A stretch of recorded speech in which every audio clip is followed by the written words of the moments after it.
शाळांमधील हिंदी भाषेची सक्ती नको, मनसेच्या वतीने शाळांमध्ये राज ठाकरेंच्या आदेशांचे पत्र वाटप।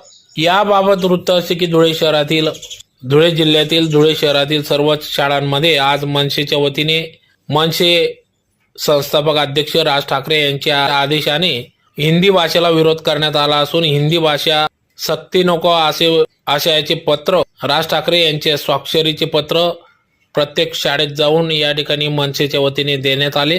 यावेळी राज्य सचिव प्राचीताई कुलकर्णी, जिल्हा सरचिटणीस अजित राजपूत, संतोष मामा मिस्त्री, जितेंद्र बैसाने, दीपक बच्चाव, श्यामक दादाभाई, उज्ज्वला दादाभाई, निलेश गुरव, विजया गुरुबा आदी सर्व पदाधिकारी या ठिकाणी उपस्थित होते। काल महाराष्ट्र शासनाने एक अध्यादेश काढला आहे शिक्षण विभागाने आणि त्यामध्ये सुरुवातीपासून पहिलीपासूनच हिंदी हा ऐच्छिक विषय करण्याचा घाट घातलेला आहे आणि कुठेतरी आपली माय मराठी राज्यभाषा जी आपली महाराष्ट्राची मराठी भाषा आहे तिला कुठेतरी डावलण्याचा हा प्रयत्न होत असून कुठेतरी मराठीची गळचेपी करण्यासाठी सुरुवात आहे।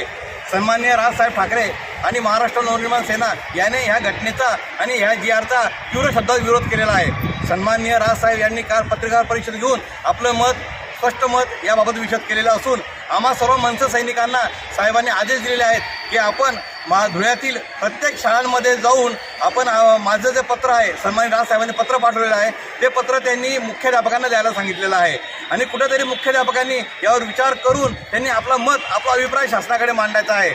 महाराष्ट्र नवनिर्माण सेनेचा हिंदीच्या ह्या ऐच्छिक विषयाला तीव्र शब्दात विरोध आहे।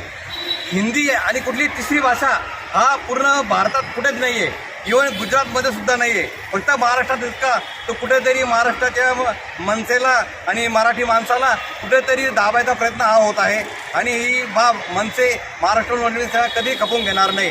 जर हा अध्यादेश रद्द नाही झाला तर सन्माननीय राजसाहेब ठाकरे यांच्या आदेशाने आम्ही रस्त्यावर उतरून याचा तीव्र निषेध करणार।